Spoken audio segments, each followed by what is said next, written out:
নমস্তে দোস্ত, ভারত মাতা কি জয়। আজ আমি গেছিলাম ঘুরতে। হাই এভরিওয়ান, সুপ্রভাত সবাইকে। বাড়ির ছোট মেয়ের ছোট্ট বিনি ব্লগে স্বাগত। সকাল সকাল উঠে জাদুর মতো সোয়েটার প্যান্ট পরে এক কাপ চা খেয়ে আমরা চলে গেছিলাম ঘুরু করতে। বড় লোক গাইস, আমি না, মানে আমার দিদি জামাই বাবু। মাত্র দুদিন আগে প্ল্যান করে প্যাকেজিং করে আমরা সোজা চলে গেছিলাম দীঘায়।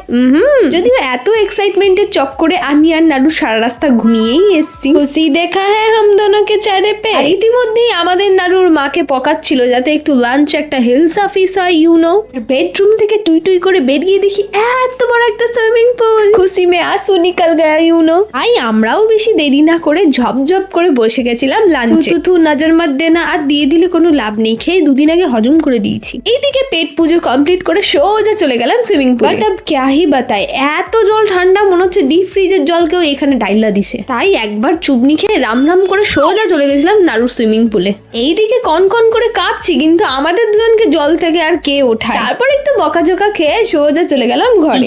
খুব ফান গাইস। এরপর 1 ঘন্টার একটা ছোট্ট ব্রেক নিয়ে ঝপঝপ করে হয়ে গেছিলাম রেডি, কারণ কি আমরা বিকালে যাব একটু ঘুরু করতে। সবার প্রথমে গেছিলাম বিচে, আর এখানে এসে যা না মজা করেছি।